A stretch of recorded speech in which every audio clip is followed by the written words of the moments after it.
Ons lees in Spreuke 15 vers 15 in die boodskapvertaling: Wees eerder lief vir jou eie vrou. Drink van jou eie put en van jou eie fonteinwater. Laat joune alleen wees. En dan sê vers 16: Moet dit nooit met vreemdes deel nie. Geniet die vrou van jou jeug. Laat sy jou verkoop, haar liefde jou vol vreugde maak. Mense wat getrou in hulle huwelike is, beskerm hulle self op die volgende 6 maniere. Die eerste ene: om geheime te wil hou. Nou, volgens 'n onlangse studie is lewensmaats wat gereeld geheime vir mekaar wegsteek, meer geneig om met negativiteit in hulle daaglikse sosiale interaksies te sukkel. Van klein wit leentjies tot groot, blaatante leuns. Die stres wat dit in 'n verhouding veroorsaak, kan vinnig die nabyheid en vertroue en welstand saboteer. 'n tweede saak het te maak met laatnag SMS'e.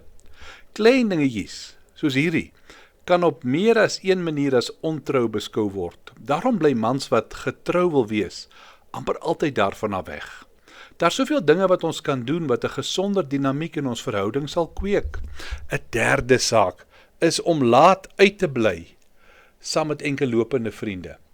Mans wat getrou wil wees, bly altyd weg daarvan om laat uit te bly saam met hierdie mense, veral as dit ten koste van hulle persoonlike verhoudings gedoen moet word. Die vierde, en dit het te maak met om te veel tyd op jou foon te spandeer. Kyk, om jou lewensmaat te ignoreer ten gunste van jou foon, belemmer 'n verhouding. Dit plaas stres op die mense rondom jou. Om te veel tyd op jou foon te spandeer is een van die vinnigste maniere waarop lewensmaats van mekaar vervreem. En daarom vermy getroue mans gewoonlik hierdie gewoonte, nommer 5. En dit het te maak met om jou lewensmaat met ander te vergelyk.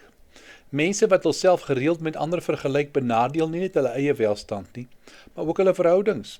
Daarom verkies 'n man wat getrou aan sy vrou wil wees, amper altyd om sy eie verwagtinge en standaarde vir sy verhouding te stel, eerder as om onrealistiese verwagtinge en standaarde te skep, wat net spanning veroorsaak.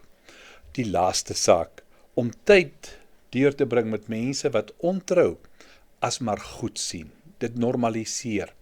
Hulle hoef nie rondom mense te wees wat hulle onder druk plaas, om die verhouding wat werklik vir die meeste saak maak, te verwoes nie.